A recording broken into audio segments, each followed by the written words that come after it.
आप देख रहे हैं मेरे YouTube चैनल एल के सुपर 50 क्लासेज। दोस्तों, हमने आधुनिक भारत का एक पहला लेक्चर पहले दिया था, जिसमें हमने यूरोपीय आगमन है ना, यूरोपीय कंपनियों का आगमन बताया था। और उसकी आज दूसरा लेक्चर है। दोस्तों, हमने बताया था कि हमारे भारत आने वाले पुर्तगाली व्यापारी जिसने वास्को डिगामा जो आए थे 17 मई 1498 को आए थे। जब वो आए तो उन्होंने आने का एक पर्पस था व्यापारिक मार्ग को खोजना, जिसके बारे में हमने बताया था। जब उन्होंने हमारे देश आए तो उन्होंने कालीकट पर आया था। जब कालीकट आया तो उनको अरबों ने उनके साथ काफी दुष्व्यवहार किया, लेकिन हमारे देश के राजा, कालीकट के राजा जो थे जामोरिन थे, उन्होंने उनका स्वागत किया और उन्हें आवश्यकता की जड़ी बूटी, गरम मसाले इत्यादि दिए, जिसको ले जाकर जब उन्होंने यहाँ से गया लेकर के और वहां बेचा तो इनके आने जाने के खर्चा को काट कर हटा दिया गया। तब उसने 60 गुना कमाया था, जो उसके लिए काफी था। इस तरह से पुर्तगालियों को और भारतीयों के बीच व्यापार का एक घनिष्ठता बढ़ी, जिसकी पहली कड़ी मैंने बताया था अगले इससे पहले वीडियो में। अगर आपने नहीं देखा है तो उस वीडियो को एक बार देखेंगे। और चलिए आज मैं शुरू करता हूं उससे आगे की। आज हमने 1500 ईस्वी से बात करूंगा। चलिए 1500 ईस्वी में हुआ क्या, जरा इसको देखिए। तो 1500 ईस्वी में पेट्रो शॉर्टकट में सीधा आप कह सकते हैं केवल के नेतृत्व में द्वितीय पुर्तगाली अभियान भारत आया था। द्वितीय है ना पुर्तगाली अभियान भारत आया था। कहाँ आया? कालीकट पहुंचा। जब उन्होंने आया तो वह जो अभियान है, उस अभियान ने क्या किया, अरबों के एक लंबा सा जहाज को पकड़ा और इस जहाज को ले जाकर क्या किया, जमोरिन को भेंट दे दिया, है ना। उपहार में उसने क्या कर दिया, भेंट कर दिया।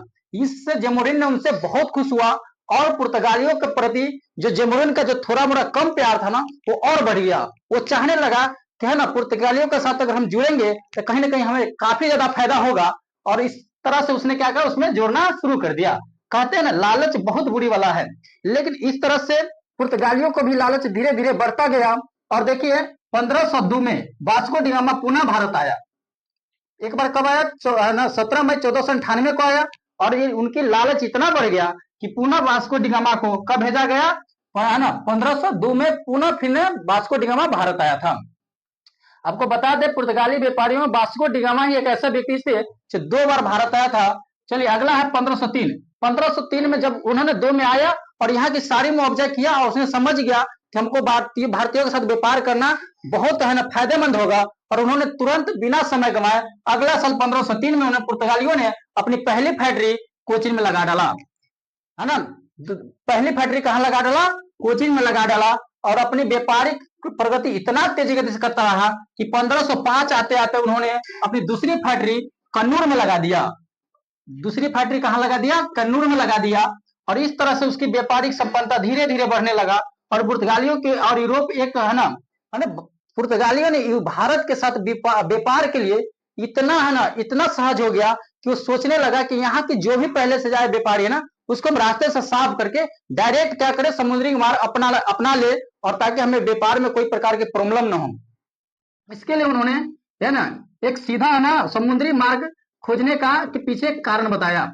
कारण यह क्या ना कि उन्हें एक आर्थिक कारण लिया और एक धार्मिक कारण। यहाँ मतलब कहने का मतलब उसने क्या करा ना, समझे बात को।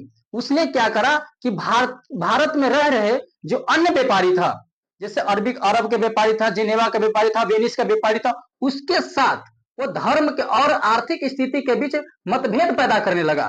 क्या करने लगा? आर्थिक स्थिति में क्या क्या कि अरब और जिनेवा के जो व्यापारी जो यहाँ काम कर रहा था, उसके प्रति जो है ना उसकी जो आर्थिक स्थिति था उस पर वो क्या करना, दावा करने लगा। और धीरे धीरे उसका एक ही उद्देश्य था कि किसी प्रकार से अरबों और पेनिस वाले को क्या करें, हम यहाँ से भगा दे, ताकि यहाँ के पूरी है ना जो व्यापार की व्यवस्था है वो हमारे हाथों में आ जाएगा। दूसरा धार्मिक कारण क्या था कि धार्मिक कारण यह हुआ कि उसने क्या किया, जो एशिया तथा अफ्रीका के जितने भी हिंदू लोग थे उसको ईसाई बनाना शुरू कर दिया। और ईसाई बना करके क्या करा उन्होंने कि ईसाई इसलिए बनाने लगा कि जब सारे लोग ईसाई हो जाते तो कहीं ना कहीं उसके फेवर में हो जाता। और जब उसके फेवर में हो जाता तो कहीं ना कहीं उससे है ना जो अरबी व्यापारी था या जिनेवा के व्यापारी था, उसके जो शक्ति था उसको संतुलन कर लेता और एक समय ऐसा आता कि उसको कमजोर करके भगा दे। यह नीति लगा करके इसने ऐसा किया था।